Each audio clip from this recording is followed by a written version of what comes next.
Welcome to the Hidden Driveway Show. I'm your host, Amu, and joining me today we have a very special guest, Stickerbush. If you'd like to introduce yourself. Hey, it's your boy Big Stick. Yeah, that's it. That's it? I don't know what else to say. If you were to, if you had to describe yourself in one word, what would you say? One word? Yeah. I guess like spontaneous. Like I do everything kind of like on a whim. That sounds pretty accurate, although this interview was not spontaneous. People might think that like, oh, we're doing it because the album's doing so well right now. No, we've been talking about this since like June, technically, but now it seemed like a good time to do it anyways. But yes, I'm really excited to get into it. But can we tell the lore? Like the lore for the actually I have that written down. I'll get to that in a second. But to get us started, is there anything that you'd like to talk about? Is there anything on your mind right now whatsoever? Not really. I made some shit earlier. That's what I was thinking about earlier, like right before I got on here. Mm-hmm. That's really all I was like thinking about. And then I was just preparing for this shit. So yeah, I don't know. It's been cool getting to work with you and stuff, like seeing your process. Because like when I was listening to your music, like I didn't really understand how it was made, and I don't know how much you want to like reveal about like your process because I know you're a little more secretive about that. But like seeing you work, it's so like free flowy in terms of like your production. yeah, I think it's like a lot simpler than like, cause like the DAW I use, like I'll be like, I'm not gonna say everything like the exact shit, but the DAW I use is more so like, it's more freeforming in terms of like, it's more meant for sound design instead of like actual production. Yeah. You know what I mean? So like the more like, I feel like the more, you know, arranged and like, you know, cared for shit that you hear, like more like linear, like actually produced shit that you hear on like the side piece of shit is more so PK side where like the weird sound design shit comes from like my process. Cause yeah, I'm not big on like quantization, I guess. Like shit just kind of be all over the place. Yeah, because like when I actually saw you work, like I feel like the stuff you're doing isn't that crazy. It's just that your doll lets you do like that kind of stuff. Yeah. It's like an open box to just let you like fuck around for real. Cause it's like it just doesn't contain anything. You know what I mean? Mm-hmm. So it's like, but I don't think that a lot of people would know that like some of the shit that I do is a lot more simple than it seems. It's just like the shit that it lets you do is crazier. You know what I mean? Yeah, it's all very like granular heavy too. So it's like, if you know like what that is, like that's really powerful just already. So, and like a lot of resampling, like a lot of the shit that like sounds like synths and shit like that. Well, like I will make into synths, but they're really just like samples that I converted into something else. Yeah, like I know when we did why am I forgetting the song name? Hold on. You talking about the It's the one that we did. I forgot it's you. It's called like Look Guys. Look Guys, yeah. Close enough. But yeah, with Look Guys, like I sent you a melody and I kind of just like watched you just do whatever with it. Like I only saw the first half like in call, but you were kind of just messing around with a bunch of knobs and it sounded the way it did. Like it's not as like intricate as people might think it is just like when they listen to it. Yeah, no, I'm not on the intricacies. Like shit can get crazy depending on like when I was making more like ambient shit on like mundane or like do feel or something like that. But yeah, on a lot of this shit, it's really just like resampling and moving shit around for real. Yeah. Well, to get more into your music now, so I first learned about you through your work as a Sidepeices when preparing for heavensouls interview. I'm just gonna call Pikey after this because like I don't call him heavensouls. That's Pikey. Back in June this year, and my first interaction with you happened right after it. Not after the interview was released, but 2 minutes after we finished recording it, where you immediately asked for your own interview, which, to clarify, that's something that I encourage artists to do if they want to have one, like just reach out. But I didn't know like any of your solo stuff. I only knew you from the Sidepeices, so I was like, let me listen to Mundane, because that was like your most recent album at the time. And I'll just be honest, I wasn't rocking with it. I thought it was kind of boring. I still think it's kind of boring. Are you listening for this? Maybe I would have a change of heart. Nah, not really. At least you honest. Yeah, but I don't know. So I was like, nah, I'm not really feeling it. So I thought like that was kind of the end of our interactions at that point. Because usually when someone reaches out and like, I'm not interested, like that's kind of it. But no, that was not the end of that story. Because we kept having little interactions afterwards. And it might seem weird for me to mention these considering we're talking now. Like for people that don't know, like I guess what happened. But like, you made a diss track on me called Hidden Driveway Broke Your Heart. Listen, girl, Hidden Driveway broke your heart. Come right in my house. Let's come over. Then they get hidden right in that block. Listen, girl, Hidden Driveway is your name. He ain't riding. Hidden Driveway. That nigga don't got no steam. Why do you know about that? I didn't even know that you knew about that. You didn't know? I deadass didn't know. It's not even awkward because I didn't know. I'm not gonna lie. Like I knew I did it, but I didn't know you knew about it. Yeah. No, I heard that one, like the drill one also. That shit was hard though, I'm not gonna lie.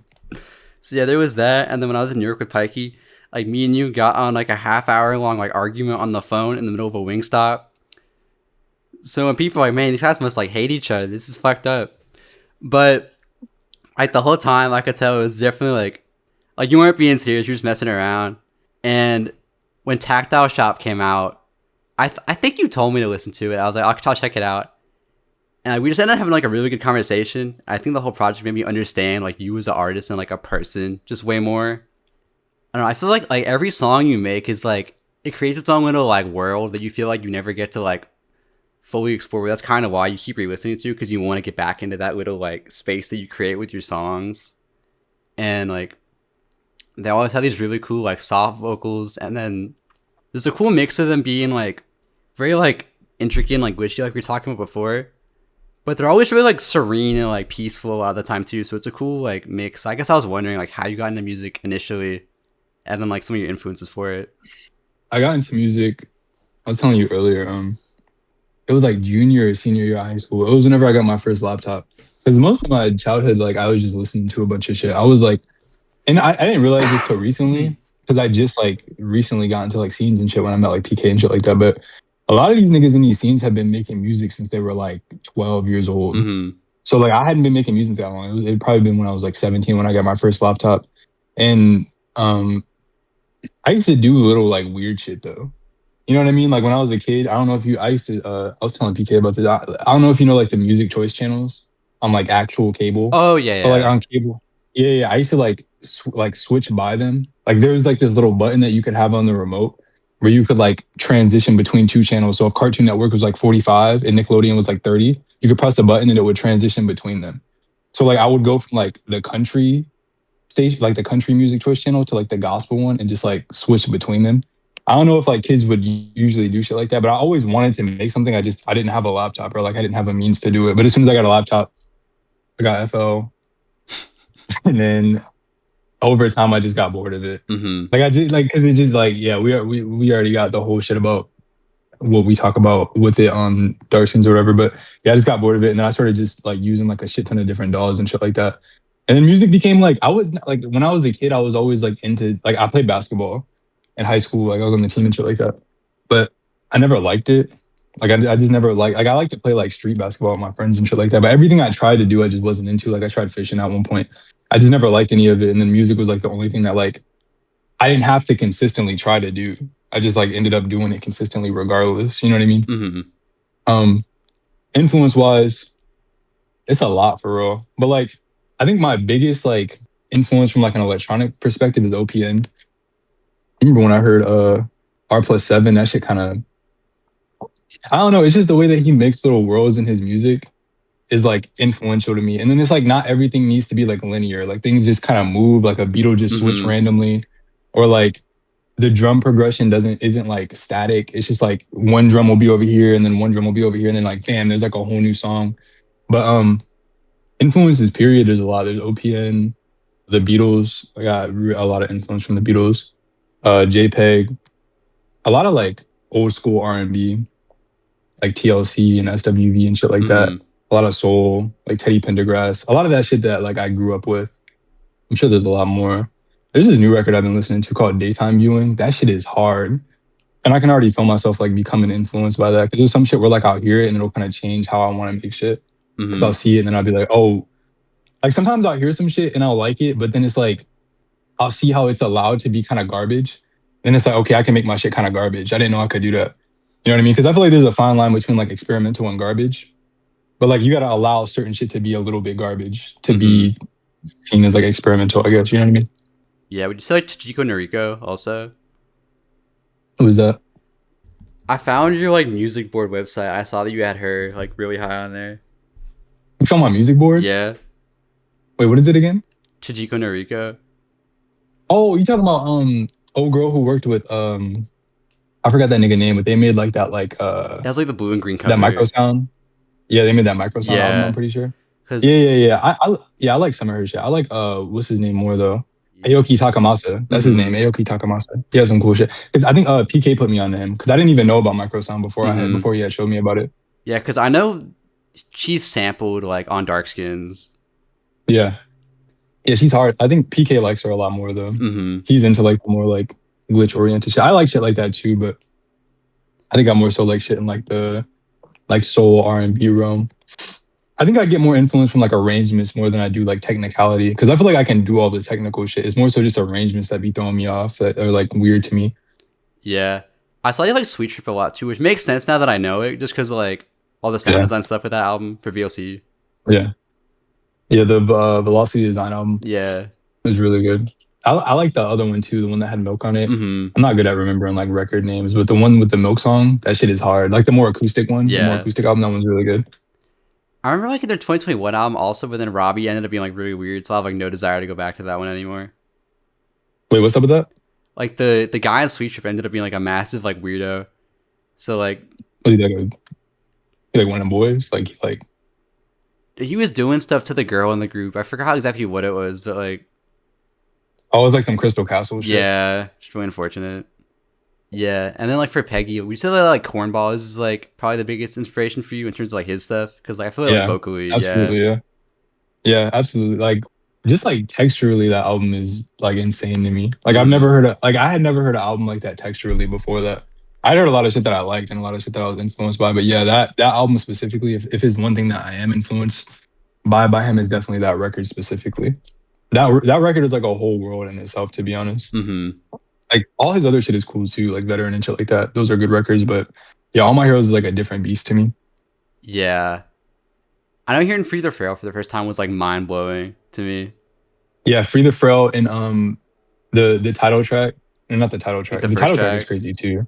Yeah, the Jesus Forgive Me. Yeah, shit. That one's crazy. Like I said, like when I was saying like I like arrangements and shit, because like I might get hate for this, I don't know, but like I like Def Grips are cool, like sonically, but I don't really like their arrangements. I think they're just kind of like boring. Like they kind of like it's a very like, it's not boring, like it's a very traditional arrangement, which isn't boring. Like it's fine, but it's very like hook, you know, like to verse.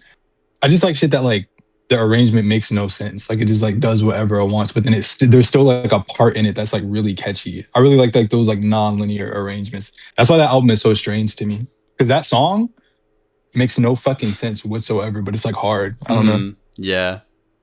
So how do you feel about, because I feel like now with the Sidepeices getting bigger, like y'all have been grouped in with all these other like groups like Death Grips, like Injury Reserve. Like how do you feel about that?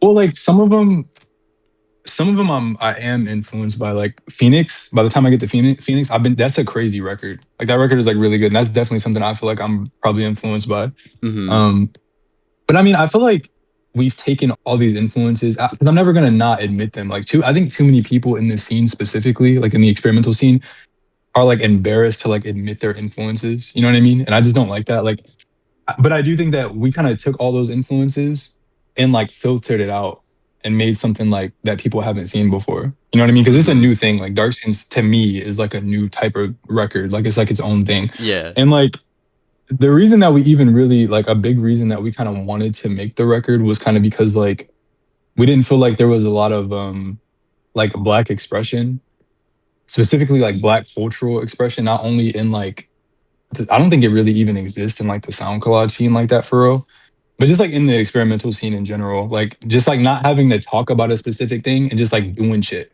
like just expressing like yourself in a way that's like Black, or just in a way that's like a person without having to actually think about it.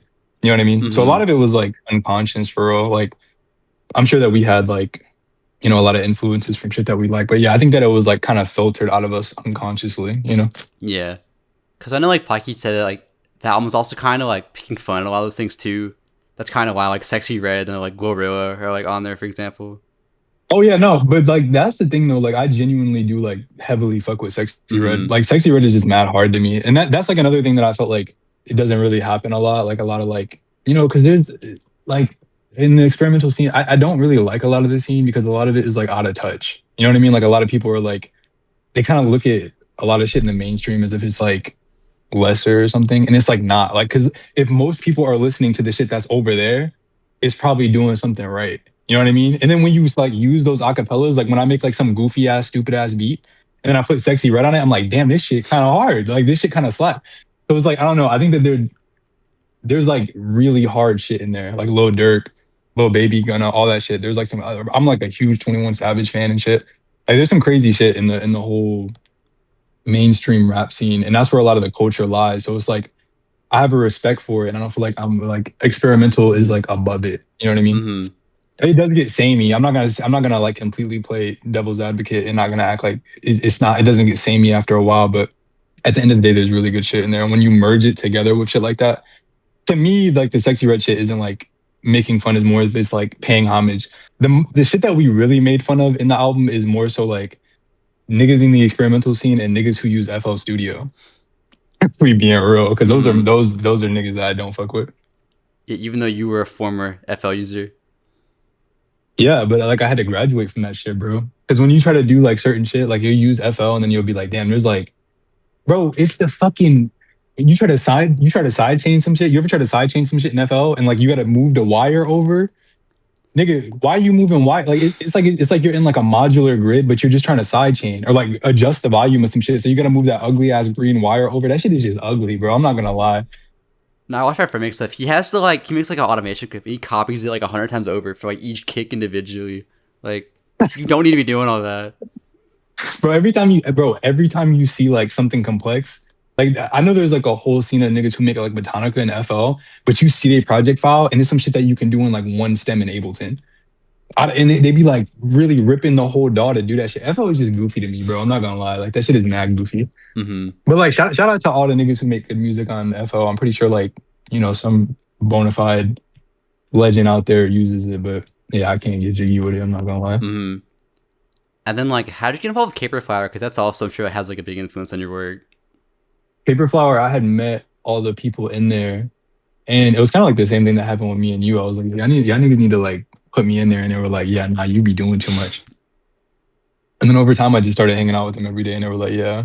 And now here we are, just a bunch of niggas making music together. Yeah, because that's like the main circle of people that you do work with. So they're the only people I really like working with, like PK specifically, because like working with people is just annoying a lot of the time, to be honest. Like, I don't know, I'm kind of like stubborn when it comes to certain shit. Like sometimes like I'll send a nigga a beat and it'll be like, oh yeah, like I think the kick need to be harder.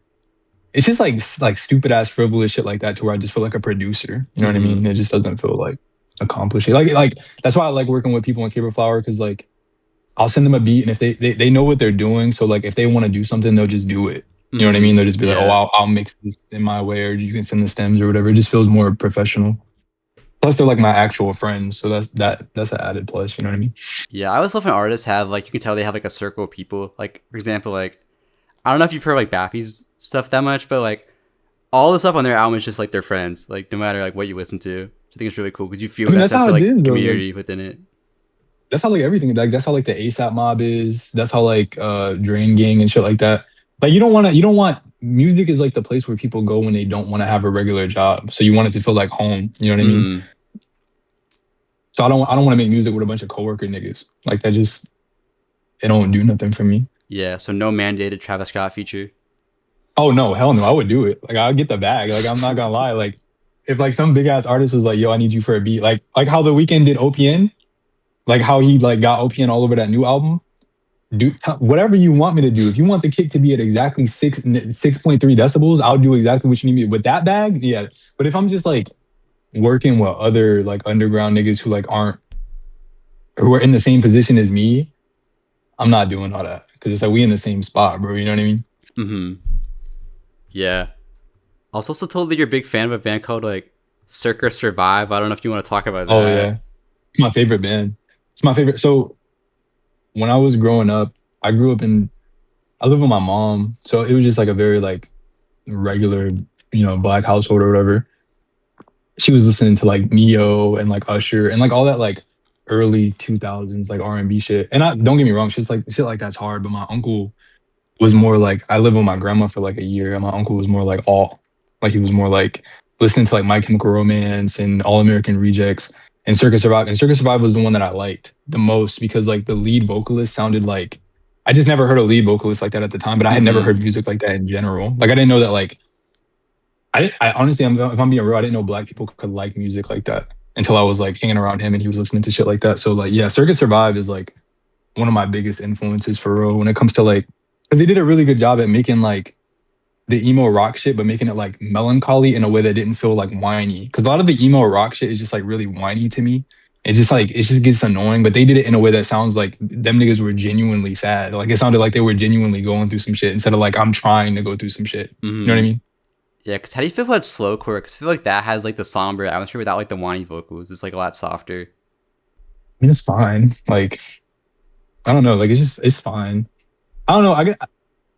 I got like genres that I like more, like a lot more than other genres. And then like, I'm not one of those people who like, you know, like people in like, you know, the music listeners, you know, they're trying to find like something that they like from every genre. Sometimes I just don't like a genre. You know what I mean? Like, it's just not really for me. But I like Baroque pop and shit like that. You know what I mean? Yeah. I thought to mention for like this part of the question is like, I guess with your piano playing, because like I feel like there's like a very specific way that you play piano that I don't really hear from like other people. I've been trying to stop that. I've been actually trying to stop that because I got on the piano today actually, and I did like that same little lick that I do, the one that's like you can hear it on like the end of Mundane where I actually was just playing piano, like I played a ballad.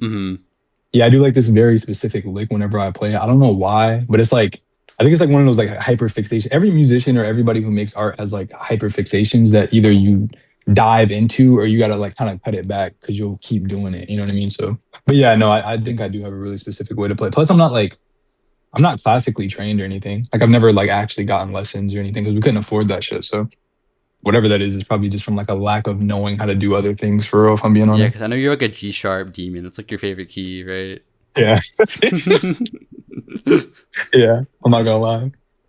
That's what I love about like music though, is because like even though everyone has like the same like 12 notes for like the octave, like everyone has their own style of how they play, and that's so sick to me that you can have the same notes and like use a completely different way. Yeah, I was at this college and there was this guy playing I was at like UNC and there was this guy playing piano and he like wanted me to play and I was like, because he played like an entire Radiohead song and was like improvising and everything and he wanted me to play and I was like, bro, I'm not playing after you. I'm not gonna lie, like you know what you're doing. I'm gonna just be playing stupid shit. And he was like, no, I just want to see you play because like I don't really care if it's good or bad. I just like watching the way that everybody plays because everybody kind of has like their own DNA when they play and it's like interesting to me. I didn't really think about it like that before he had said that, but yeah, it is kind of interesting. Even like, because there's the video with PK playing piano and like we make like pretty similar music like electronically, like, you know, like tonally, I guess. But like when I saw the video of him playing the piano, it was like completely different from how I play it. Yeah, because like I'm like you were, I had lessons, but like I didn't really practice that much. Like the songs they wanted me to play, I would just kind of improvise all the time. So whenever I play piano, I'm just kind of either playing by ear, just playing like whatever. And like that feels so much more freeing to me than like reading sheet music. I don't know.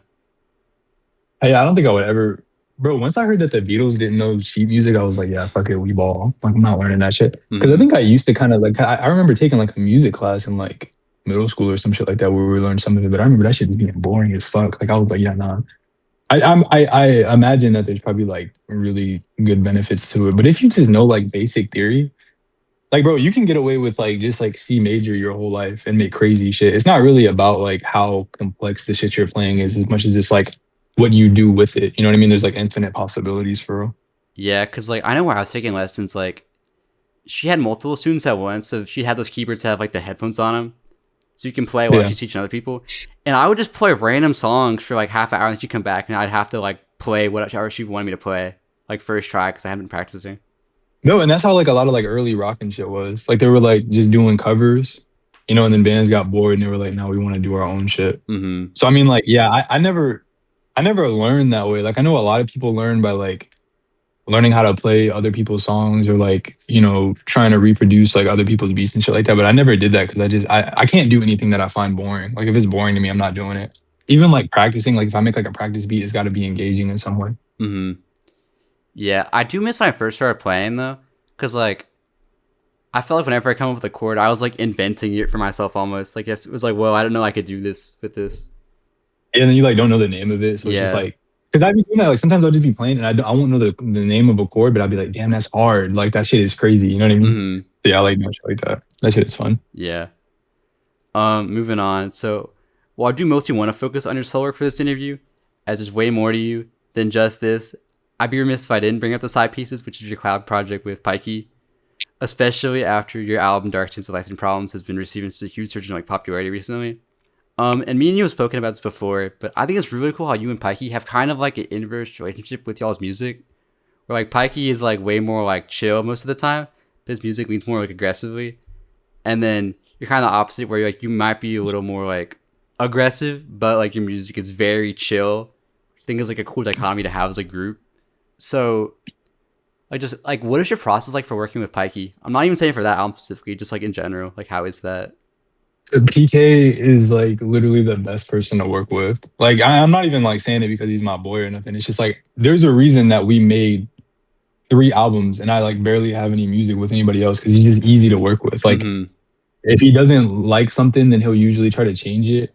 Or like if he doesn't like something, he'll just say it. Like it's very transparent. Like every time we work is very transparent. But honestly, a lot of the shit that we do, it'll just be like we'll be talking on the phone and then like we'll be talking about like Usher or some shit like that, and then just start singing like a Usher song, and then like PK will just randomly start beatboxing drums, and then I'll start humming the melody to the song, and then we'll be like, damn, we should flip some shit like that. That's literally like 95% of how it works. It's just like joking around and shit, and then we just end up making something. That's a lot of how Dark Scenes came about. It was just like us looking at like pop culture references or like music that we liked, and then just like there's a video of us that I had put out of us like me playing piano and then him just like singing over it, or like us singing together. That's mostly how it comes about. Like us just like playing around and then making shit. It's really like spontaneous and just like fun. We don't ever plan like, okay, like on Monday we're gonna make some shit. We just kind of like randomly do it, and then we both get into like kind of like a flow state. Because PK is a workaholic, bro. Like he really is a workhorse. Like he'll make some shit every single day, and I'm kind of like that, but it's like more sporadic, more than like him. I feel like he genuinely does make some shit every day. So it's like every time I go to him, I'll just be like, hey, I got this idea, and then he'll be right on it. And then usually like I don't know, we have like this weird chemistry to like if I have an idea and I relay it to him because I can't do it myself. Like there's certain drum shit that he does because PK like his process is wild. You know what I mean? So there's certain shit that he'll do that's like, whoa, like I didn't even think of it like that. And then yeah, we'll just kind of feed off of that and just build on top of it. Do you think the process has been different for like different albums? Because like I know for Dark Skins, like y'all didn't even really collab directly that much. Because during Dark Scenes, I was like low key kind of homeless for a lot of it, like for like a good portion of it. So I wasn't actually like making shit. I would make shit like maybe like once a month or something, and then send it to him, and then like shit will come about from that. But the reason that like there aren't like a lot of vocals on there is because I couldn't put vocals on there. So it was like he was like while he was like trying to do the arrangements and shit like that, I couldn't really work on it. And then like yeah, and then we just ended up dropping it. There was that. Yeah, like I know like Southern Style Lemon Peppers, that's like a whole EP that he'd already made, and he kind of just put parts of those songs like onto that for that.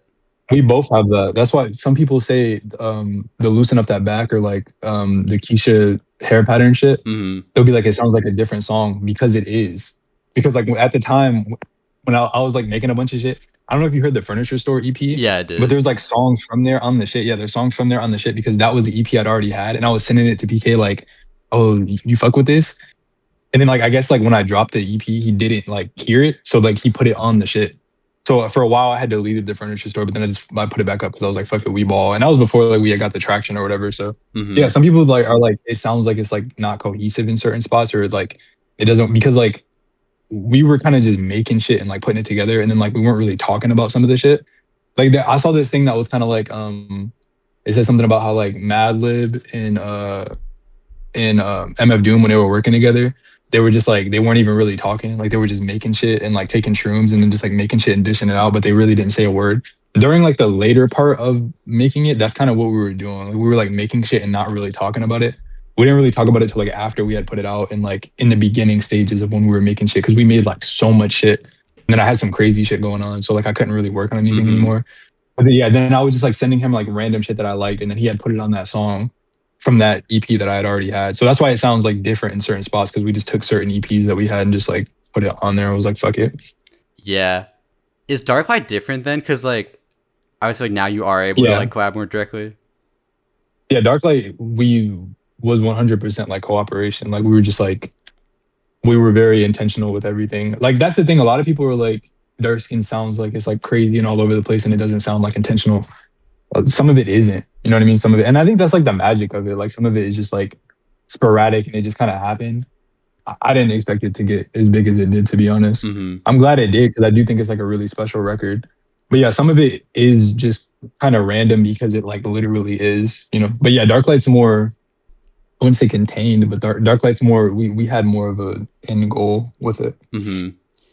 Yeah, I haven't heard the singles for yet because I've been trying to save it like for the album because I know y'all been saying it's like very different, so I've been trying to wait to have like the full experience when I can hear that. Oh, for Darklight, yeah, Yeah. it's definitely it's a very different record because we like I'm not about to do the same thing twice. Like I know people kind of want that, but the thing that's like special about Dark Skins was the fact that like I said, a lot of it, like some of it, not all of it, but like some of it wasn't intentional. You know what I mean? Some of it just kind of happened and then it like sparked into this big thing. Like sometimes it just happens like that. You know what I mean? Yeah. But yeah, for this one, we actually like both had the time to, you know, fully like lock into it and like discuss everything. So yeah, it's a very different type of thing. Mm-hmm. Yeah, and then how did y'all meet like initially also? I don't think I know that. I had this roommate. I lived with this guy and this girl like because my mom moved to Vegas when I was 18. So I had to like hurry up and find a place. And I had these two roommates. It was this guy and this girl, they were together. I'm still friends with the guy. But him and PK were like, they used to like go on like a server together or something like that. Like they used to like hang out and chill online. And then my roommate invited me to like his server. And then I was making like a beat in the server. And PK came into the server, like in the Discord channel when I was making the beat, when I was streaming it. And he just kept trolling. Like he was like, oh yeah, bro, this shit experimental. We about to make it out the hood with this shit. Yo, send me the stems for this shit. We about to have everybody shaking ass. And that shit pissed me off. Like, I'm not gonna lie. Like, it was actually pissing me off. And then, like, I don't know. I guess over time, we just, like, kept talking. And then we became, like, mad close. Because, like, we kind of had, like, similar... Like, we both, like, moved around and shit a lot growing up. We both, like, consumed a lot of the same music. So it was, like, we just kind of had, like, a camaraderie. Plus, like, PK has, like, this weird, like bibliography, I guess, of like music knowledge in his head that just be there. Like he knows every single album in the world, even if he don't fuck with it. Like me, if I don't like some shit, I won't really know the name of it. Even if I do like some shit, I won't be like, he won't like some shit and like know every single lyric from it. And I think I kind of like that about him because it like showed me like a bunch of music that I didn't know about. Cause PK, like, bro, he's like the guy to go to if you ever want to get put on to some shit. Cause he's like a human, like, I don't know, like he just had like mad music knowledge and I really respected that. So yeah, and plus like I said, I hadn't really met like a lot of Black people in the scene as well. So when we met and I could see that he was actually like cool, you know what I mean? Like he was just like a regular guy just making shit that he liked. We just kind of hit it off. We just made mad tight from there. Yeah, funny how you We've never met. It was so crazy for me. Cause like, I don't know, people like from where I was from where we're doing stuff like that. So yeah, some of the shit that it's just weird. Like he just be into some weird shit, but he does it well. Like he doesn't just like the shit and then just like kind of throw shit on paper. He's like, that's the thing that I was telling PK about that the other day. I was like, yo, when I met him, I was like, yeah, this guy, he's gonna get somewhere. You know what I mean? Like he's gonna get somewhere with the shit that he makes. Cause like even when I met him, the shit that, cause he had made, I think it was around the time I met him was when he had put out Jambalaya. And I remember I heard that shit and I was like, yo, like that shit is like, cause I remember I was with my ex at the time. And we had listened to it and we were both like, yo, what the fuck is going on? Like, this shit is wild. Yeah, I like that record a lot. And that's when I like gained a lot of respect for him, like not just as like a friend, but as like an artist. Like I was like, okay, he's actually like a really good artist. And he liked a lot of the shit that I was making too. So yeah, over time, that's when we kind of started making light skins. We just started kind of doing shit, like joking around and just doing shit. And then yeah, shit like that came about. We've never met. I think that's like something that people don't know. Yeah, we never actually met. Like we made like each album, all 3 albums, just on calls and shit like that. Just like working over like video call and shit like that. Yeah, how do you feel about light skins? I know you have like a different opinion on that one compared to the other two. I love light skins, but it's also my record. You know what I mean? So it's like I get why people wouldn't like light skins as much as dark skins, and I'm also not trying to tell somebody like what they should like. And because like once I don't know if PK feels the same way, but once I push out art, that's not mine anymore. Like it's up to however people want to decide what it is, like if it's good or bad. But that doesn't reflect how I feel about it. It's like, to me, that record is just like, it has like a theme and like a feel to it where it has like this like barbershop ass mixtape vibe that we kind of went for. And I feel like we executed it well. Quality wise, I don't feel like it's like the best that we've made, but I don't know. I love that record. Like it just feels like home to me. And it's like it also feels like the origin of like us really making art together. Mm-hmm. You know what I mean? So I got a special place for that record. Yeah, because there was the album before that, but I know that one's not part of the like the trilogy or whatever. Which one? The Afro Surrealism one. Oh no, Afro Surrealism was after Light Skins. I think it was like a little bit after Light Skins, and that was like that was just kind of like we just wanted to make like a club album. Like we just wanted to make something that like people could like bounce ass to, I guess. Like we weren't really. It was just kind of like a little EP, like a little fun little EP. Yeah, because I feel like the Light Skins one is like, I know people say the Dark Skins is like not that serious, but like that one especially, like y'all are messing around in so many of the tracks. Like that's where like the Roaches stuff comes from also. So Dark Skins, like Light Skins, we were really playing around a lot. Like we were joking around a lot. Dark Skins is actually pretty serious and a lot. Like I know it's like obviously not, you know, it's obvious, but we did have an actual like intention. Although what I was saying earlier, were like some of it's random. We did have an actual intention of like we really did wanted to make something more because like the experimental scene is just too fucking serious. Like it's like every time you like look in the experimental scene, it's just niggas talking about like socialism or something, or like it just always has to have like a theme about like existential crises in life and shit like that. And we were like, yo, let's just make something weird and make it like sonically pleasing and good and like black.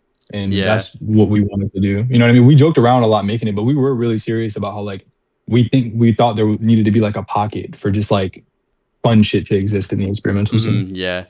Because I know there's a certain somebody that you're really not a fan of that's also like around that lane. Ooh. You know. You know. I don't know. I don't even know if we should say it because I'm like actually like getting close. Like it'd be weird because it's like sometimes because sometimes I'd be like with like PK with the whole like with the mic thing that happened. I was like, okay, we could probably get away with it then. But now it's like, okay, if I say some shit like that, like are niggas like looking at me like, can I be like really talking shit about artists anymore? I don't know. But yeah, no, I will say, I guess I won't say any names specifically, but sometimes I do get kind of tired of just like, I do feel like there's a level of like pandering for us, like certain demographics, especially from Black people. Like I feel like there's like a certain level of like, people expect a certain level of pandering for shit that they want to hear from artists instead of like actual like shit that is like sonically pleasing. You know what I mean? Mm-hmm. Like, I don't know, like some of that shit. And then there's like this aura of just like pretentiousness of like, oh, well, my music's good because I'm talking about this thing. You know what I mean? And I don't feel that. Like, I don't know. I've never rocked with that. If the music's good, then it's good. You could be talking about fucking dookie in a fucking tub. If it's good, then it's good. You know what I'm saying? Like if the shit's hard, then it's just hard. And I've never been one to like, I only care about lyrics when I care about lyrics. You know what I mean? If they hit me, like some of like Björk's music, like some of her lyrics like really hit me. But if they hit me, they hit me. If the music is good and the lyrics don't hit me, I will like it just as much as if the lyrics hit me. I don't care about that shit. You know what I mean? I just care about what it is sonically and how it works together. I think that's more important to me.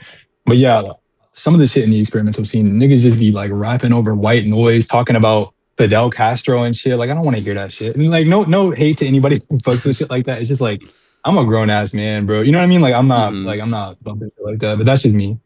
Yeah. And some people do it well. Some people do like the political shit well, like the hyper political shit.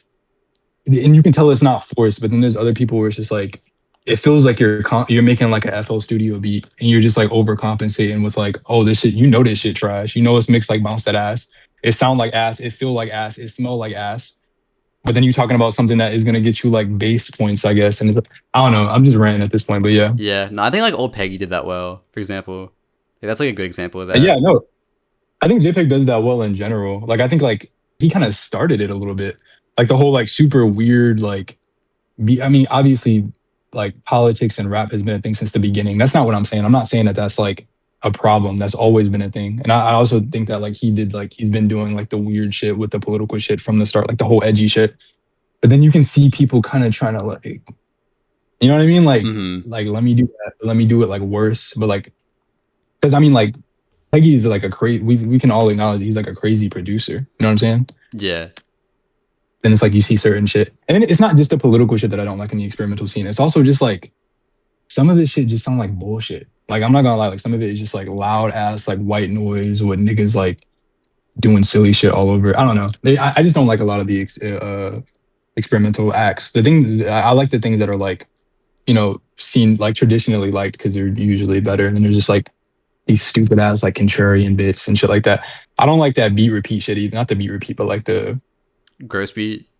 No, not yeah, Gross Beat too. I can't stand Gross Beat, but like some rap songs by Earl is like really good. Mm-hmm. I love that record. I listened to that record like a lot through school and shit like that. But the wave behind it is just getting old to me. Like that shit is just boring, you know. But that's just me. That's fair. I was really into that during like 2021, but I feel like now, if I heard people still doing that, I feel kind of weird. It's just getting old, man. Like I'm not gonna lie. Like the whole like looping one thing. For when it works, it works. I will say like when it works, like. But I just feel like so many people have done it way like Bound 2, like the Yeezus shit. Mm-hmm. I know it's probably not supposed to like, but whatever. The Bound 2 shit, like shit like that is hard. Like it's like it was done in a way that feels like kind of fresh and like weird. But yeah, like the whole like just taking a sample and making that shit loop 20 times and then just talking about like what the fuck ever just don't be hitting me no more. Yeah, to move away from music for a little bit. So I've taken a few months off from doing interviews due to school. And one thing that I noticed before I stopped was that I tend to reuse certain questions a lot. And this one specific was one that I kind of wanted to avoid asking in the future. But like, I feel like for you, it's so integral to like you as a person that I couldn't like not bring it up. Because like your artist name is Stickerbush, which is a reference to like Stickerbush Symphony from Donkey Kong Country. And you also like to use Diddy Kong as like your profile picture a lot. It used to be on like literally everything, but it was like different pictures of him too. So like this is your guy, clearly. Yeah. Similar to video games, I think your music helps create these environments that you really get like lost in. So I guess I was wondering like what is your connection to like Donkey Kong Country? And I guess what are some of your favorite like video game like experiences in general? Not favorite games, but like favorite experiences you've had like with games. With games? Bro, so when I lived in, like I said, we moved around all the time. But when I was in like the 6th grade, I kept my same group of friends, like my same group of friends that I always had. But then we moved to Colorado because my mom just like wanted to move for real. And we would just play shit. Like that's just like the one experience. We would just play shit. We stayed friends over like gaming, even though we weren't near each other because they were all like still with each other, like graduated and shit like that. And I was in this completely foreign place that I fucking hated because Colorado was like mad racist. People think it's the South that's racist, but it's not. It's really the West that be like, I mean, the South is racist, but it's a different type. The West is like, they be ODing. But, yeah, we would just play games all the time to like keep in touch and shit like that. Some of my favorite experiences specifically, though, is like the first time I played Nier. Because I have the same revelations that I do with music that I do with games, where it's like, I've never experienced this before. It like changed my life. You know what I mean? Like Nier was the first time I experienced that. Because I used to be like a trophy hunter, like one of those like PlayStation trophy hunters. And there was like an achievement, like you could like buy the trophies in that game. Like there was like a merchant where you could like buy the trophies. That shit blew my little like middle school ass mind or whatever grade I was in. That shit had me tweaking. The first time I played Shadow of the Colossus, I don't even think that game is fun for real. But like that game has such a like, the world in it is so like bleak and like empty, but in a way that doesn't feel like forced. It's just like it really does feel like straight emptiness. Like I feel like if you like when you die is something like Shadow of the Colossus, like the world in that game. That shit threw me off when I first played that game. And like it always stuck with me. But yeah, just like hanging out with friends that I had, as a kid, just like wasn't able to like hang out with them and play football and shit with them anymore, or like basketball, but then like being able to play shit with them and make jokes and laughs and shit like that. I feel like second to music itself, video games are the things that influence me the most musically, to be honest. Yeah, I think from interesting experiences like Wind Waker was like super impactful for me. Because like fucking graphics are so good. I feel people underappreciate the scope of that game now because like Breath of the Wild exists. But like at the time, like when I was like 10 playing that, I have access to like the whole ocean, go to like all these islands. Like that was so cool to me. Oh, that game was revolutionary, bro. That game, and then they didn't find shit till like way later. Like I remember they had it in like the Game Informers and shit like that on like what you could find. That shit was crazy. Wind Waker was crazy. Nintendo's always been on top.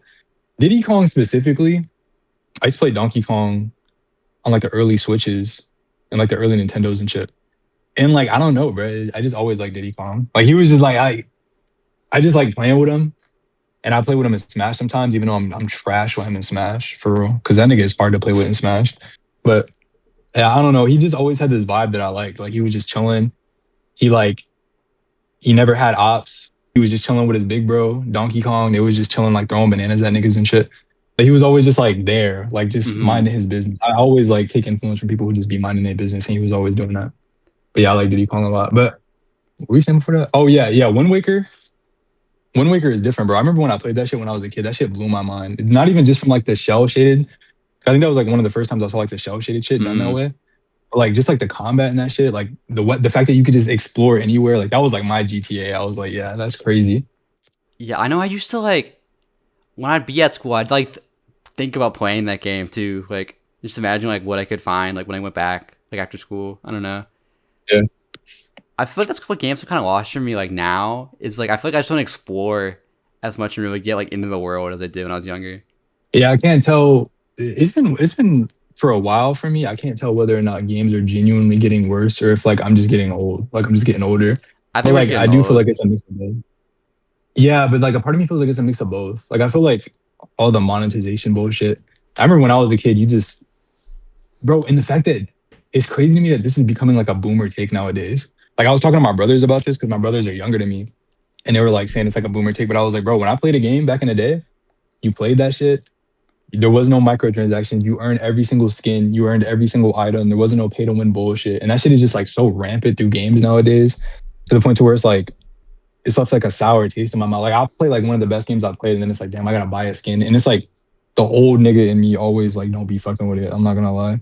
Hmm. But I don't know. I think there are like a lot of interesting games that come. And also I feel like a lot of games nowadays are too focused on like graphics and shit. That's why the indie market is like winning. You know what I mean? Like a game like Lethal Company. Have you played that game? No, I know it's very popular.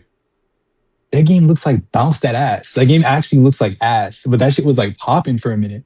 But it's like, bro, that's what people want. They don't want like these like beautiful ass Call of Duty ass graphics. They just want something like Elden Ring. Shit look like ass. I'm not gonna lie, like it don't look that good. You know what I mean? But it's like the shit.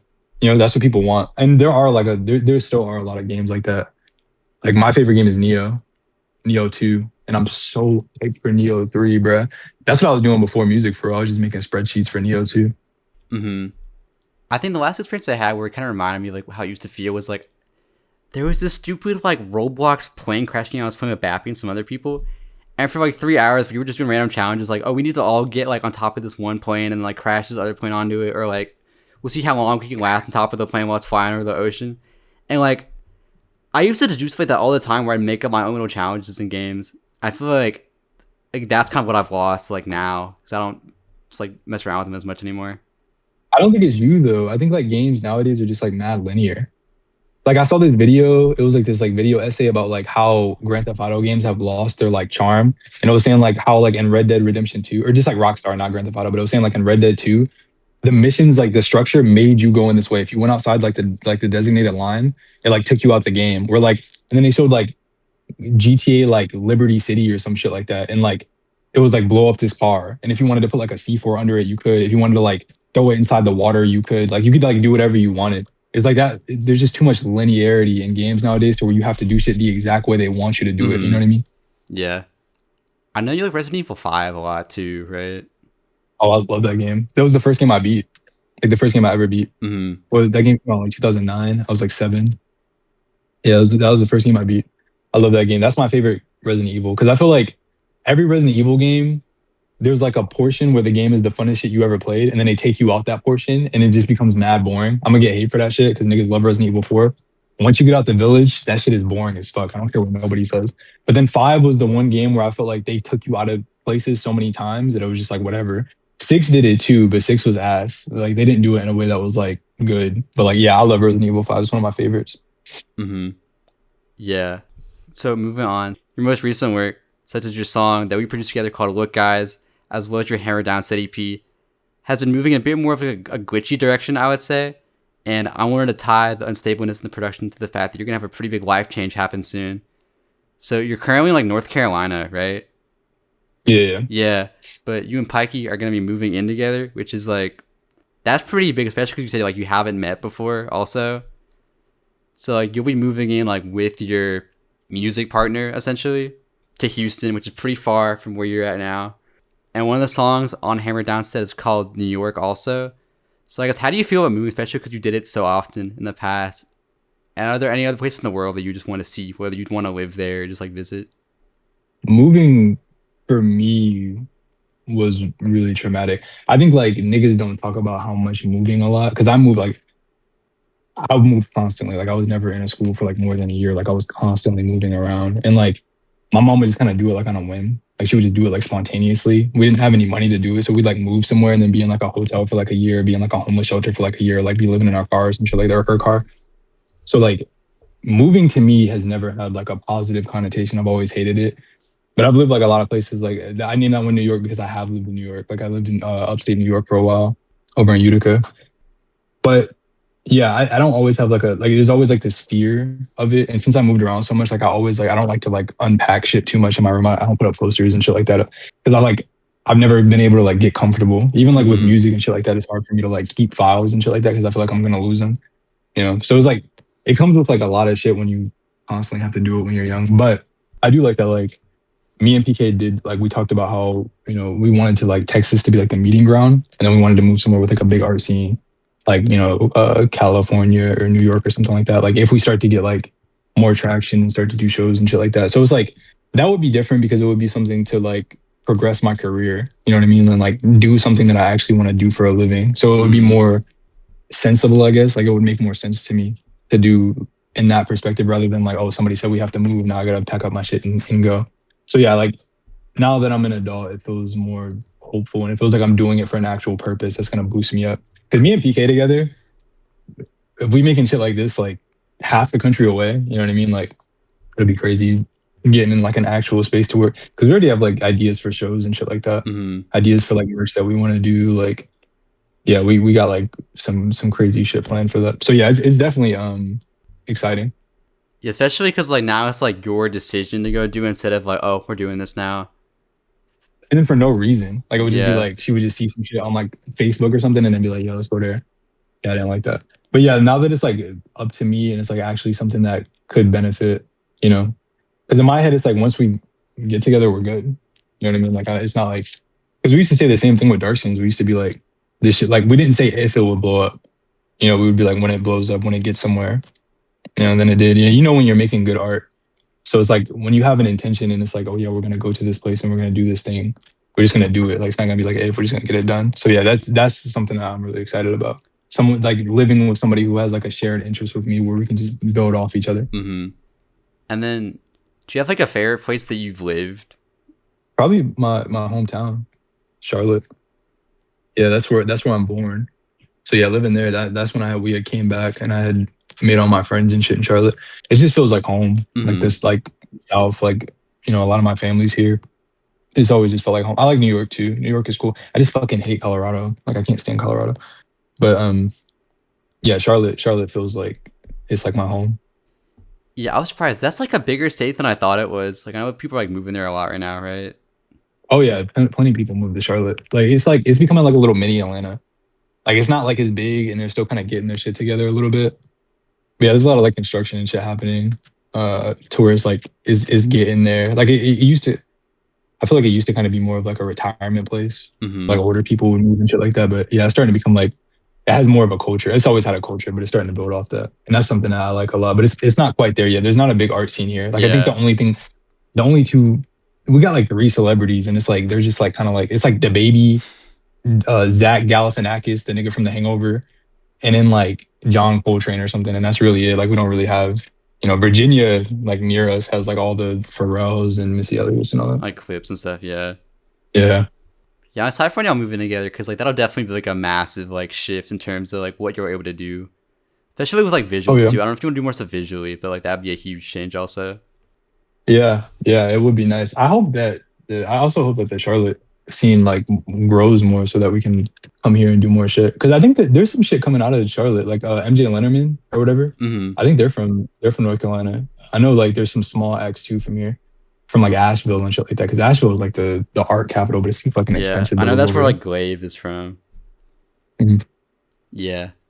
So yeah, speaking of your music, so it's really special to me. And one album I wish I could hear for the first time again was your most recent release, which is Tactile Shop, that you released back in August of this year. And not only was that album just really beautiful and showed me sides of your production that I hadn't seen before, but we also just had a really good conversation like while I was listening to that, which kind of helped me, I guess, like understand you as a person more. Because we were talking about how we both just like process stuff differently. I think that was really interesting to hear.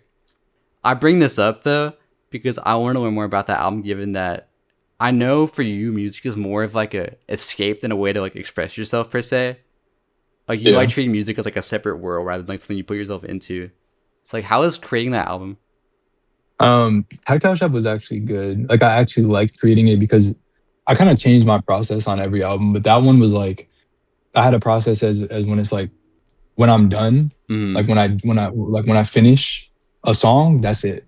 Like I'm done. Like I might mix it a little bit, but like when I was done with a song on that, I was just done. Cause I wanted to put all the work into like the transitions at the end, like the final arrangement and shit like that. So yeah, that's what I did with that. It was very like it was very hands-on, but it was also very like hands-off. Like it was more careless than other shit. Whereas like it's like the opposite with like something like Darklight. Like something like Darklight was like I finished something, then I was like, okay, what else can I do? Let me just stack. Let me just add more shit on top of it. But yeah, Tactile Shop was very. I wanted to make it sound like a radio station, but like in my subconscious, like my like what my brain would sound like as a radio station. You know what I mean? And yeah, that's what I did with that. I love that record. I think that record is really reflective of me. You know what I mean? Yeah, it was funny because like I was playing it on my speakers yesterday to like prepare for this, and my roommate was in the kitchen. I knew he was hearing like that album. I was just wondering what he thought about it. I never heard that. I never heard it on speakers. I don't have like well, I have monitors, but I don't have them set up. But I've only heard it in headphones. I was playing on my laptop speaker, but like I don't know, just because like he listens to like K-pop and stuff. So I was like, I wonder what he thinks of this right now. Did he hear it? He didn't Brent mention it at all, but I know he can hear like the stuff because my door is really thin, so like stuff gets out of here super easily. I know he was hearing like that whole album, right? Especially when Pikey starts like talking on one of the songs too, like. Oh yeah, that one where he was like taking on like experimental shit or whatever. Yeah, I was glad that you liked that one. I wasn't expecting you to like that one, to be honest. But I also didn't really know your taste at the time and like what you actually liked. I think I just kind of assumed from like that whole like artist insecurity shit. You know what I mean? But like, I'm glad that you said the thing about like your radio station in your brain, because like that's kind of exactly how I was viewing it too. Like it just feels like little like facets of you, like on songs. Yeah. It's like this own little like moment. Yeah. Yeah, because I had posted about that one time where it's like I don't like talking about like real like I've had a lot of like wild shit happen in my life, but I don't really like putting it in music because like I said, music to me is like an escape. So I don't like plaguing my music with that shit. So I'm more so just like to make things as an experience of like where I would like to go in a place of like, you know, tranquility or whatever. And I feel like Tactile Shop is kind of that. It just feels like a big like bubble of like warmth of where I would want to live.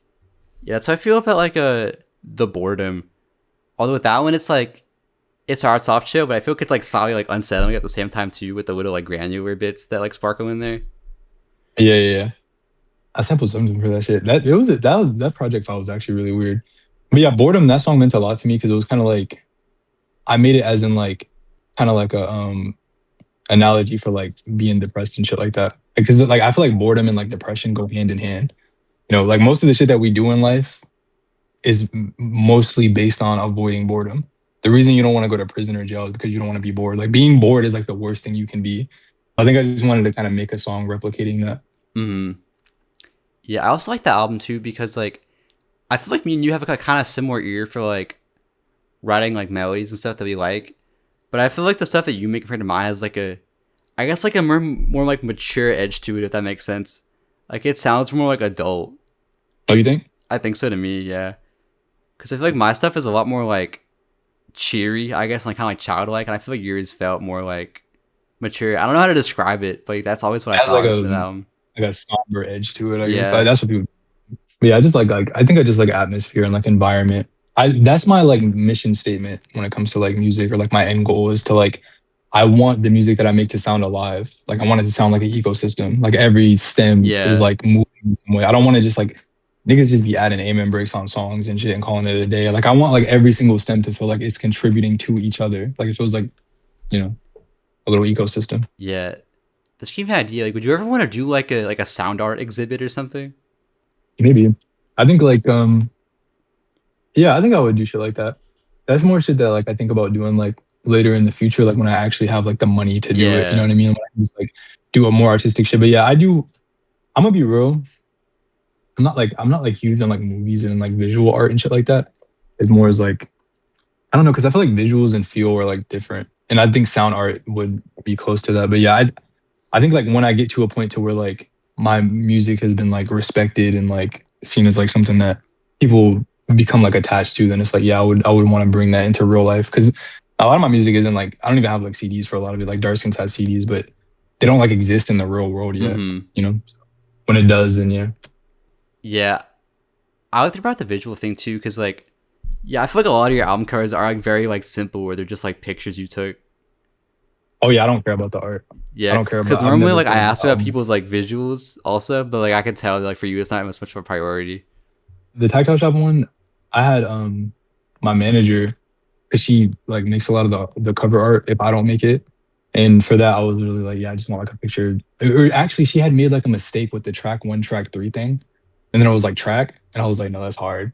Like that's crazy to not keep it like that. Yeah, I like that a lot. I like that cover a lot. But yeah, I don't think about the covers. Like I just kind of like shit just kind of comes about, and then I'm like, yeah, that's cool. It fits. You know what I mean? Yeah, I think for you it works though, because like I know we've talked about like I have synesthesia, so it's like I feel like the cover is more of like an entrance into the world, and then like when you get to the songs, that's like the real visual to me. I don't think it, like I feel, yeah, I guess I can see that because like first impressions are everything. But to me, I feel like the music, like the cover doesn't matter to me because the music will recontextualize it. You know what I mean? Like PK has the you know the debut album where it's just like the white cover. Like you just see a white cover. Like you might associate it with like the White Album, like the Beatles' White Album, or just like any other album with the white cover. But it's like when you hear the music that belongs to him, that white is going to be recontextualized with the music. If the music is good enough, it'll recontextualize the cover. You know what I mean? So I don't really think it matters that much. Yeah. Like you wouldn't think like a picture of like me turning into Michelle Obama and like him turning it like turning into like Albert Einstein. Like you might look at it at first and be like, this is the dumbest shit. Like it's gonna be like the dumbest shit when I hear it. And then like you hear it and now the whole cover is recontextualized. You know what I mean? Yeah. What is the streaming cover from? Because I've always wondered that. You talking about the one with the dude looking in the mirror? Yeah. We dead ass just saw it and thought it was funny. It was like, yeah, we ball. Because like I like that cover more, honestly. I feel like it's like more intriguing of like what the album is compared to the other cover. Yeah, I think it like catches you off guard. I like that cover. I like that cover more too. I like both covers, but yeah, I like that one more. Yeah, because I feel like it fits the music better, even though they're both like, what is this? I feel like that one, like, yeah, I guess makes a little more sense, like when you hear it. Yeah, I think that like absurdism. Like it doesn't make any sense, but like then you hear the shit and it kind of does. Like people will like connect strings that don't really exist. You know, like they just do it themselves. So it's like that's why I feel like the cover doesn't matter. People are gonna connect strings that don't. Like you can have a cover that's just like an empty void with like a white light, and niggas will be like, oh, it's from the light of his childhood and him reaching out to grab it, and you literally just like the cover. Like that's pretty much like a lot of that shit rocks anyway. People will find something deep in anything that you do, to be honest, if they like it enough, which is good. I'm not saying it's a bad thing, but that just happens. People like analyzing things. Yeah. So talk like a specific song off of it. So like one of my favorites off it is Raw. And when I saw that title, like I was trying to think of what it reminded me of, because like I knew I was thinking of like Ra, like the sun god, but I didn't think that was like what that song was supposed to be. So I like looked it up earlier, and like it's supposed to be like when you're like cheering for something. I don't think anyone says Ra when they're cheering, but that's what Google said. That's what Merriam-Webster said. So just given that meaning, right, especially now that stuff has been going like pretty well for y'all musically, what are some times that y'all felt like really like supported? The time that you had told me you like Tactile Shop was one of them for sure. Supported. I think it was like, it were definitely times where people would just like hit our DMs and they would just be like, because people would say like not crazy shit, but they would just be like, oh, like I had like a bad day and your music made me feel good, or like it made me feel better. And that's the shit that like will really break me down. Like I'll start getting like emotional over shit like that, because it's like I just make art. Like I just make pretty sounds. Like that's all I like to do, is just make pretty noises that I find nice. You know what I mean? So the fact that like that thing that I did like transferred over to somebody and made their day better, or like maybe they got some weird shit going on in their household. You know, they got like traumatic parents or some shit like that. And it's like the thing that I find an escape in, they're also finding an escape from them not having to do it, them not having to put the labor in to do it. Is something that like I appreciate. You know what I mean? Because that's what I would do when I was a kid. I would just listen to shit to like escape. So yeah, when people will come to me and say shit like that, don't get me wrong, I always love like people being like, oh, this is like genre defining and this is like a new thing and we've never heard anything like that. I love stuff like that too. That's great too. But I feel like that's more good for my ego. You know what I mean? Like that feeds my ego. Like the vulnerability side of me is like when people come to me and they're like, yeah, I was going through something and this helped me out, or like I had to move and this helped me out, shit like that. That's the shit that kind of touches me the most. That's when I feel the most supported. You know what I mean? Because then people have like an actual emotional connection to your art. You know, you can't beat that support. You know. Yeah. Is there anything like outside of music where you just felt like supported by the people around you? No, not really. Damn. I don't think so. I guess my friends and my close family, like my uncle. Uncle's like one of my best friends. He's always been really supportive, and he's like the one who like put me on to a lot of the weirder music that I like to. Well, not weirder, but like shit that was weird to me growing up. You know, like a lot of like all lyrics and shit like that. But yeah, I mean, like in terms of like support outside of music, not really. I've kind of built that shit myself, to be real. Yeah, I think I've probably like messaged you like 5 separate times with like Dark Skin Harmonizing. Like that is actually like one of my favorite songs like ever. That song is so good. Although I had experience with it a few days ago where like, dude, it was so dumb. Basically, I was going grocery shopping, right? And like the bus to go there said it was gonna be like 10 minutes late, so I left when it told me to. And as I'm like 5 minutes away, it said it was getting there in like 2 minutes. I'm listening to the album like while it's playing in the background, right? So I'm like rushing there and there's some bullshit like sound clash going on. So I'm like really stressed out and like anxious. And I see the bus just like drive past me. At this point, I'm getting like really petty about it. So I'm like, I'm not gonna wait for the next bus. I'm just gonna walk to the grocery store, which is like another 40 minutes away. Right. And like, it got to this point where like I ran out of like sidewalks. I was walking on the side of the road behind one of those like, I don't know what they're called, but it's one of those like metal like barrier things next to it that have like the poles. Yeah. And I was walking on a bunch of rocks, and I noticed that like the ground was just starting to like decline in front of me. Like, and it went straight into like a ravine. So I was like, oh shit, because I can't go anywhere. I have to kind of just like get across this. And I was listening to Dark Skin Harmonizing like in the background during the first half, and I slipped and fell. I don't know why, but the volume went like it went from quiet to full as I'm like falling on a bunch of rocks and like grabbing onto like the metal or the stupid funk staples in the background. It was just a weird experience. Did that leave you with a? Yeah, you're gonna always remember that. Yeah, because of that song. Yeah, it's just gonna stick for the rest of your life. You're gonna hear my voice succulently in your ear and thinking about busting that ass, tumbling down rocks. And shit. Like I don't even know why it got louder too, because like I didn't touch the volume button. It just like went to full. Yeah, Dark Skin's is loud too, so that shit probably scared the fuck out of me. I was like, I was getting hit by a car or something. Especially, was it during the first half or the second half? It was first half. Yeah, hell no, that shit was probably terrifying. I was so anxious, but yeah, that song's awesome.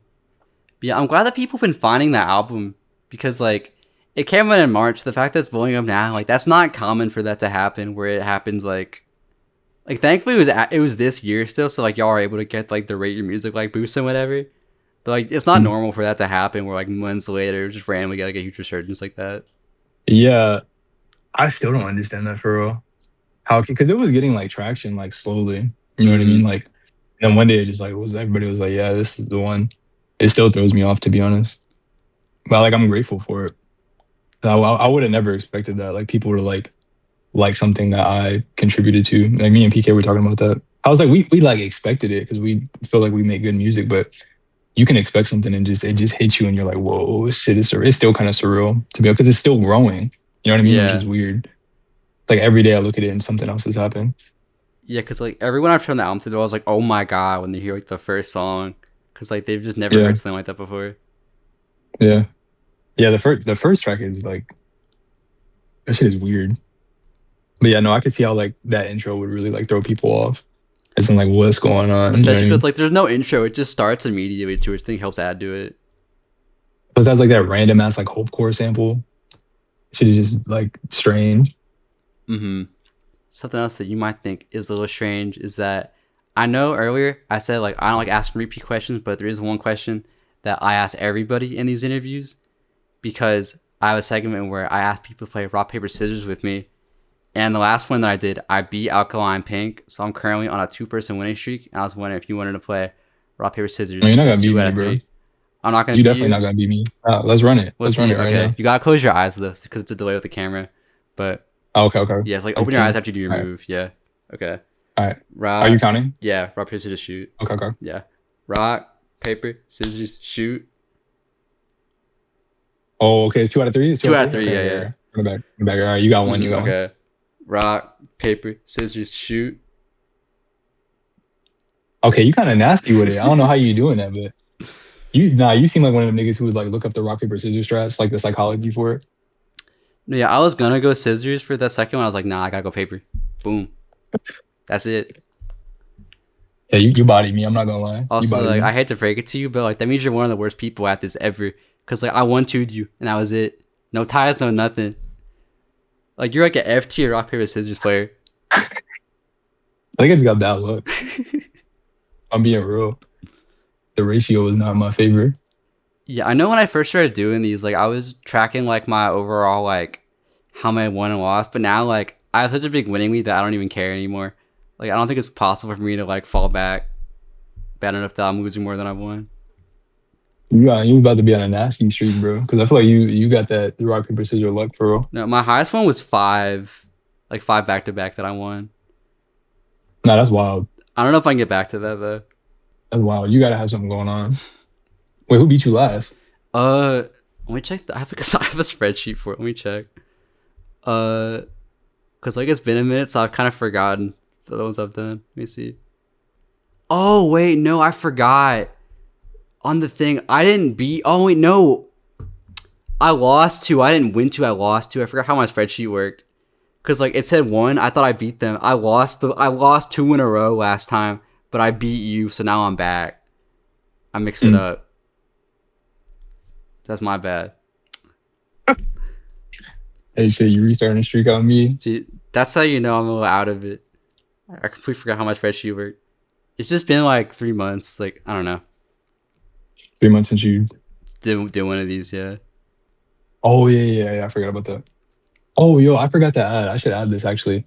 Before in the shit, I was like, nah, I never done an interview, so I wasn't thinking. But like, I should add that like 2 other like really big influences for me were Def Dynamic Shroud and Satanic Shop. I forgot those 2. Those are like also 2 of my favorite artists. Mm-hmm. I've gained like a lot of influence because there's a lot of shit that I listen to that like I don't take influence from because I'm not like, oh, I want to do that. But those 2 are 2 really big ones, so I want to say something about that.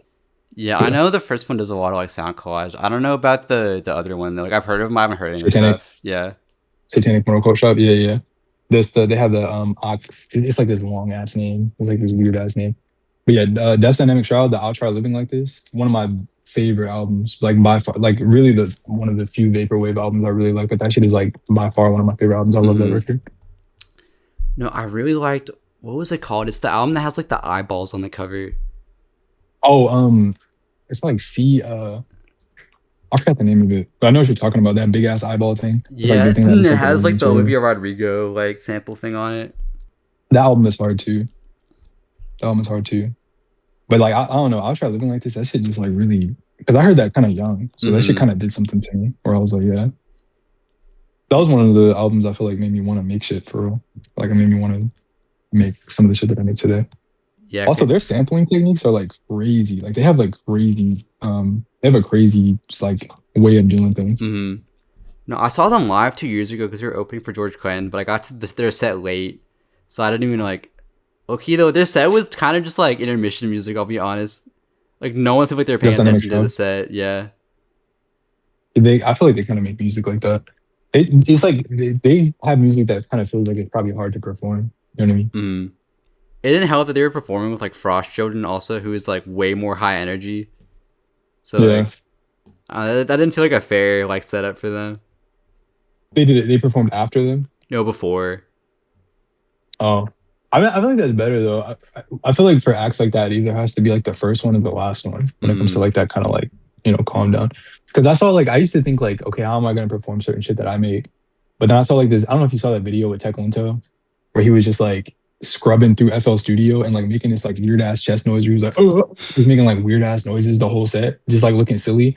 But I was like, yo, that's low key genius because it's like he doesn't really have like performable music for real, but he just like on the stage doing fuck all, and like it works. You know what I mean? It's just like pure energy. Yeah. So I was like, you can find a way to perform. That kind of showed me you can find a way to perform anything. You just got to find a way to do it. Yeah. Moving on. So when I first started talking to you more, I got to learn more about who did what in regards to the production for the side pieces. And which really obvious me now that I know your style more. Like I didn't really know who did what because like I was listening to all of that stuff for like Pikey's interview. So like I knew Pikey's sound. I just kind of assumed like I don't even really know what I thought. I could only tell like what Pikey did sometimes. Like I was shocked to find out that a lot of my favorite moments of the album, such as like the intro beat on like Back in Action or like Second Half of Darkest and Harmonizing, like that was all you. So that's been super cool to hear. That song especially, like that second half, like that's not a very chaotic album. That second half is so like peaceful, and I always picture like it's kind of like you're floating, and there's these little like lights that are like really warm and like flashing a little bit. Cause like I like how like the keys in that song have like no attack, so it's just like it's really like clicky also. Yeah. I don't know, but with that song, it always sounds just kind of very like reflective, I guess. I think this year for me especially, like I've realized a lot about myself, so I was kind of curious, like, what are some things that you've realized about like yourself over the years? Kind of a big Just in question. general? Yeah. I realized that like I'm really impatient. Yeah, like I'm not very patient. I have realized though, like it really does tie back to music because it's like the only thing I, really know. But I have realized that like I can be consistent about something. Like I can want to do something because I never really had much ambition. You know what I mean? Like I literally have worked like 60 jobs.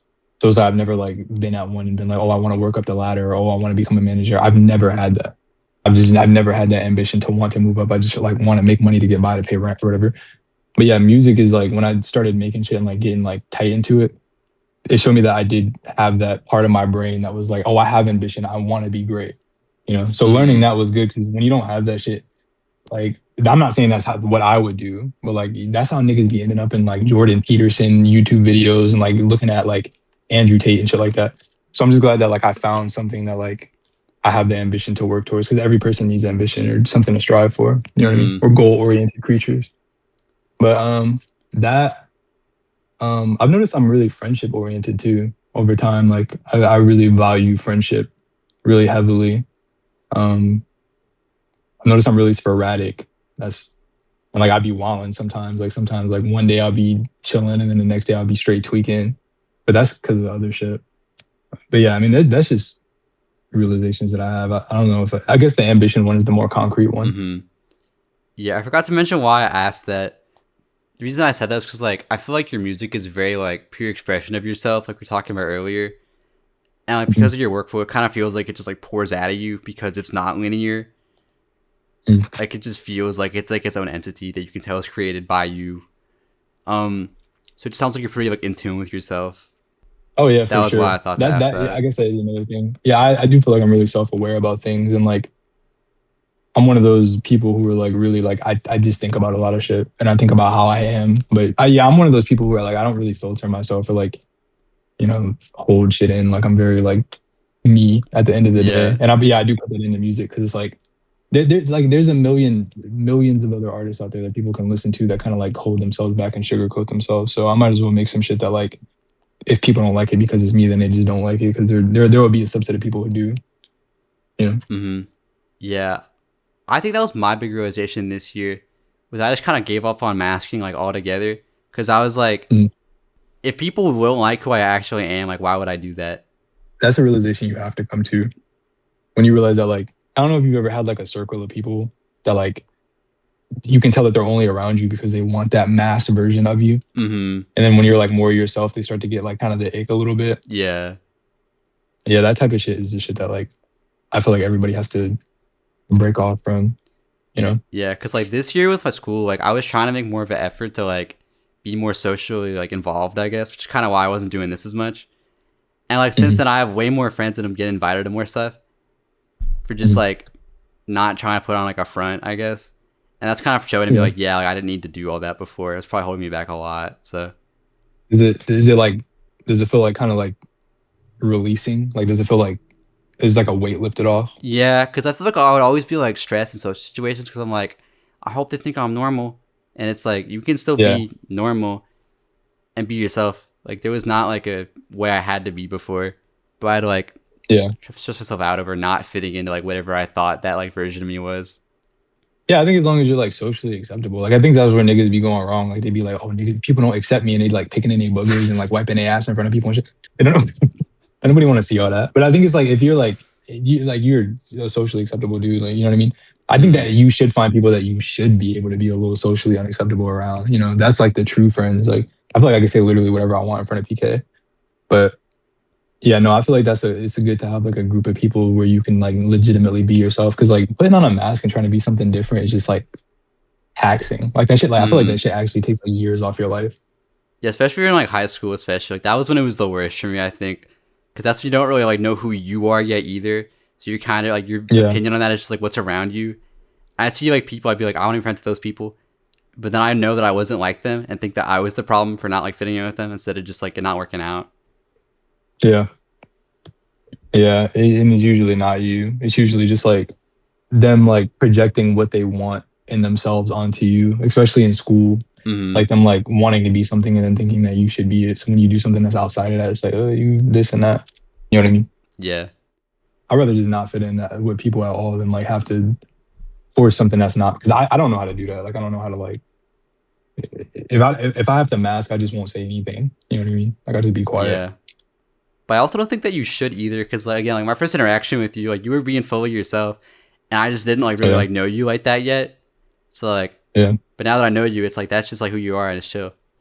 That's how you just filter people out. You know what I mean? Because you'll find more open-minded people. There's people who are very like cliquish, and I guess there's not a problem with that. Like you want to stay with people who are just like always like you, but once you find like a group of like open-minded people who are like they allow like a diverse, you know, group of people in their group and shit like that, it's more freeing. You just, not only do you like you learn more about yourself, but you also learn more about other people and like how they operate and things like that. You know what I mean? It makes you more accepting. Moving on. We talked about this a little bit before, but despite the album releasing in March of this year, in late November, Dark Skins with Light Skin Problems began receiving way more traction in your music after it had been slowly climbing up the like Epic Collage and like Glitch Hop charts the whole year. So these last few weeks, you've gotten this like huge surge of just like attention and like listeners, and there's been like a lot of just like random like bullshit surrounding the album too. I don't know if you want to talk about any of that. But I guess like how has this whole experience been? Because I know it's like very new for you. Yeah, with the guy, or whatever, bro. I don't know that nigga, bro. Me and Pete, bro. I'm gonna say that he probably not even watching this, or whoever else is watching this, bro. If we don't know that DJ Chud nigga, bro. I don't even know if I should say his name to like give him clout, but like he keep going to every comment saying that we stole his shit. I've never heard him a day in my life. Never heard a single sine wave, a single 808, a single waveform that he has ever touched on the planet. And I'm pretty sure he used FL. So even if he did, like I already got that like low key like racism towards FL that I can't really get jiggy with. So it's like, yeah, we don't know. And plus, like I like he kept commenting it. So I like went to go look at some of the shit that he was making, and that shit low key ass. So it's like, no, it is. It's like my thing is I get why people are saying that, but like it's so much worse. Like even if it was like y'all are doing it better than he is, so I don't see why people are like you stole his swag because he was doing it terribly. Yeah, but it's like PK likes to find a lot of those like underground acts and shit like that, but he's never heard him. And me, I listen to like Fiona Apple and like Björk and like Jay-Z and shit, like just like random like, you know, niggas who got like over it. Because I'm not gonna lie, like I don't be looking for shit like that. So I wouldn't know about something like that. I mean, I'm sure that like, bro, and the thing is like he could like you don't got a clout chase, bro. You could have just hit us up and been like, yo, let's try to work, and then we could have probably worked about something. I'm not like mad about it because it's like low key silly, and I know he's gonna keep doing it because he just seemed like the type of nigga to do it. Plus, I've heard like shit about him about how he be doing shit like that, but yeah, never heard him a day in my life other than when he kept commenting it. So I was like, let me see his shit, and it sounded like bounce that ass. Like I'm not gonna lie, but yeah, shout out to old boy, Merry Christmas, I guess. Yeah, I guess in terms of just like I'm sure you've gotten like a lot of messages about the album as well. Like probably people like talking to you about it. Like, that's probably been really interesting to see. Like people that don't know you like telling you about what they think about the album. Oh yeah, like there's a lot of like people thinking that shit is like a certain way or like we did this a certain way. I saw this one comment that said with dark skin harmonizing, it must have been some sort of like reverse psychology that they did because the whole album is like built up and then it builds up into this, and then it's like that one song is like it switches into something that's like calm. It's almost like they're like playing tricks with your head. I appreciate those type of analysis. I really do. But that's not a thing. Like we literally just make shit. PK will arrange something in like some weird ass way. We'll hear it and be like, that's hard. And then we just kind of do it. Like we don't really think of it from like like I guess like a philosophical or like scientific standpoint of like, we're trying to like get inside these niggas' dopamine receptors this way. We just having fun for real. Like we are thinking. It's not like we're just going in there not thinking, but all our intentions are very like the shit that I already said, you know, prior. But yeah, no, I mean stuff like that's good. It's good that people like are talking about it and like making their own, you know, I don't want to yuck anybody's yum. If people want to like have like their thoughts and like, you know, fantasize about how something would be, all power to you. It's your, like I said, it's your art as much as it is ours. Yeah. Have you seen people checking out like more of your solo stuff too on top of like that album, or has it mostly just been for that album? Because that was my biggest concern when it happened. Yeah, it's been a lot for that album, but some people have been tuning into Tactile Shop, and I've seen a lot of people tune into Southside Trap too.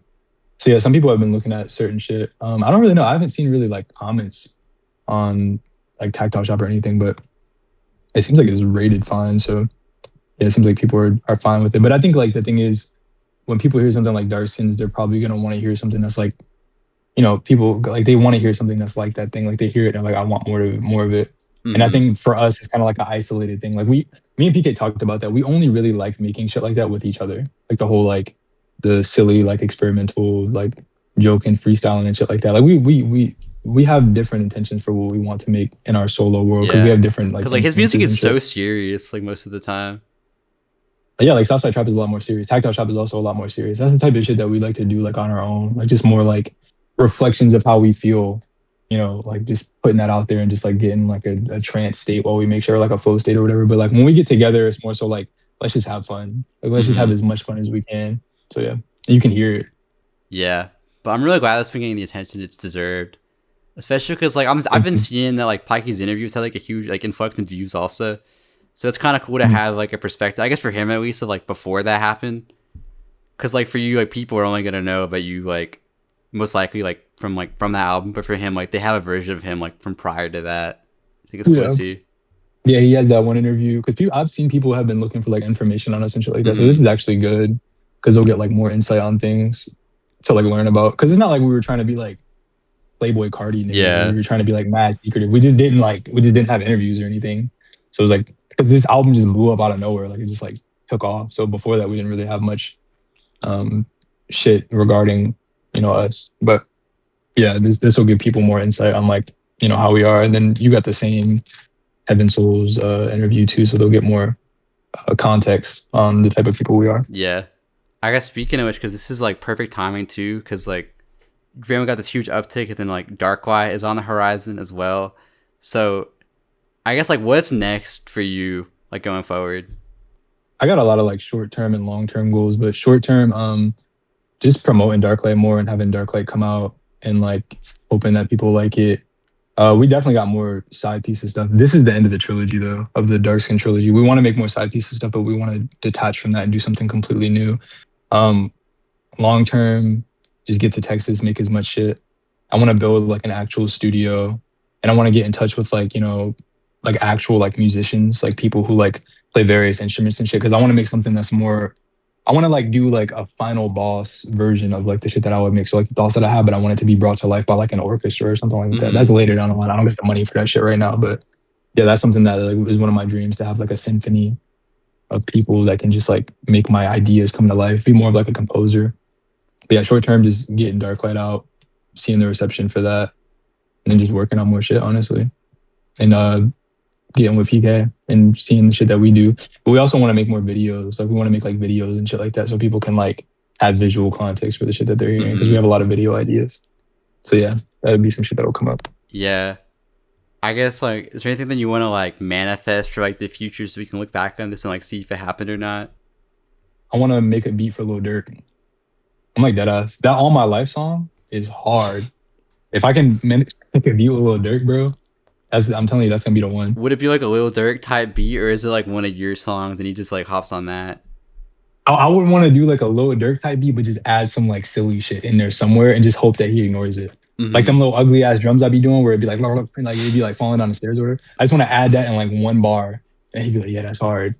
Like something like that. You gotta get him over the, only we're gonna know what this is, but the like the GameCube stupid 808 beat, you know what I'm talking about? Which one? I was in call when you were making it. It was like the normal trap beat that had the like the 808 that like went like. Oh yeah. Get him over that. Yeah, like some shit like that. Some shit like that would be hard. I don't think I could get him to get on something like that, but if I could like add some silly ass weird shit in there. But yeah, I guess to manifest, me and PK always talk about how we want to be like two like bona fide individuals or like solidified individuals in music. or like the electronic scene. So we want people to come to us for things that they can't do, or things like we want to have like a sound that's so unique to us and that people respect, so that like, you know, people in like the electronic field or like just like regular like, you know, pop artists can come to us for things that they want. So that's something that like if people watch this way down the line, I would want them to see that I thought about before. It's like if we make a beat for like, I don't know, like Charlie XCX or some shit like that, like we thought about it. We wanted to do some shit like that. Yeah, I think that would be cool though, because I always love when weirder producers, like for example, like when Sophie, like when Kendrick was on like a Sophie beat, for example. Like you just don't see stuff like that ever usually. Shit like that. Well, like I feel like the mainstream is getting a bit more experimental though. Like the GNX album that GNX song is mad weird. That's like, true. That beat actually, is weird. Yeah. I feel like people are kind of getting bored of the mainstream, so like shit in the mainstream is starting to get like Brat like blew up. You know what I mean? Like shit like that is starting to get more appeal. So I feel like it's not like unrealistic. You know what I mean? But yeah, I just want to be like two dudes like kind of like how all Techer are, just like two dudes where like people are like, oh, let's come to y'all to get some crazy shit. I got a crazy idea for this thing, and then we can just execute it. Things like that. Yeah, well, excited to see what the future holds. And as the episode comes to a close, is there anyone you want to give a shout out to? Yeah, shout out to the gang in Caperflower. Shout out to PK, obviously. Shout out to Shelby, Blair, Kiwi. God, I hope I'm not forgetting anybody. I think I got everybody. Oh, N Plus and Paris Chambers. Yeah, shout out to all the gang in Caperflower. I love y'all. Y'all are all great musicians and influenced me greatly. Oh, and 7XGV Pits. Yeah, I think that's everybody in Caperflower. Shout out to OPN. I'm trying to work with bro one day, for sure. Shout out to my guy, Hidden Driveway or AAMU or whatever you go by on here. Yeah, shout out to my uncle. Shout out to anybody I knew that died. And shout out to, I want to do like a wild card one. Shout out to the dog whisperer. The nigga who be like helping the dogs and shit like that, would be training the dogs. I don't know if you've ever seen that. But he kind of real. I feel like he got some knowledge that I could use. But yeah. And yeah, just anybody I worked with. Yeah. Well, shout out all those people. And shout out STICKERBUSH. Thank you so much for doing this. I know we've been trying to make it happen for a hot minute now. So glad we were able to do it. All those links will be in the description down below. So like if you're watching this and you weren't familiar with him before, go do that. I'll also have 3 songs in the playlist or on Spotify and SoundCloud for Hidden Driveway. So if you want like a quick intro to his work, that'll be there too. And is there anything else that you want to say? Any final message that you want to get out? Yeah, I guess just shout out to all my music niggas. Oh, thank you to, if y'all are watching this, thank you to anybody who's tuned in to Dark Skins or anybody who's new. Anybody who started listening at Light Skins, thank y'all. And anybody who's going to start listening at Darklight, or anybody who listened at Look Guys or whatever. Whenever you started, I appreciate you. I didn't think that I would even have people who were checking in on me or like listening to shit that I was making. And yeah, there's way more shit to come. This is just a start. So yeah. Thank y'all. And thank you for the interview. Of course. All right. Well, I'm Amu. This has been the Hidden Driveway Show. Thank you for watching. Goodbye. Yes, sir.